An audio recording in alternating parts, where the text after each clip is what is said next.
You might recall in December, Governor Noem called for more to be done to make sure increases in education funding went to teacher salaries. That discussion already started well before then between lawmakers and educators, and now it's getting closer to reality. Cooper Seamer joining us with a State House 2024 update. Cooper. Yeah, Brian and Sam, state legislatures and education interest groups are coming together around House Bill 1048, which aims to tackle that challenge of putting more money towards teacher salaries and compensation.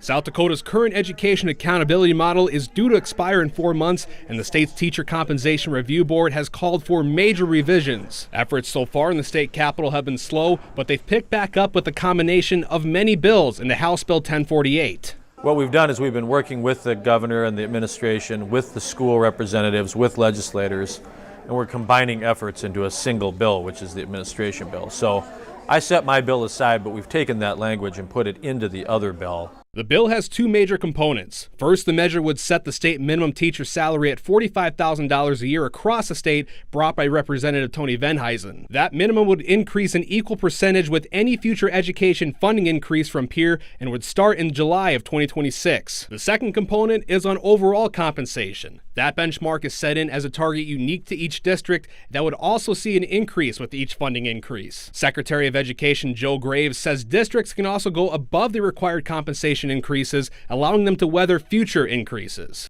Should a district wish to create a buffer, they can do so without thereby boosting their future benchmarks.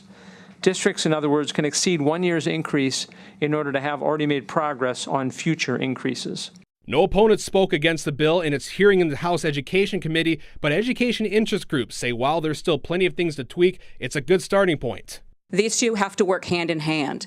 The minimum teacher salary will help get teachers into the profession, and ensuring that the compensation is growing at the rate of the state aid index, it will help keep them in the profession. And lawmakers argue it provides the accountability needed for better teacher salaries. I think it sends a message that we value teachers and we value education. And it also sends a message to school leaders that if the state's able to do 6% increases, 7% increases, this year 4% increases, we do expect that those dollars find their way into teacher salaries, so we keep those salaries moving in the right direction.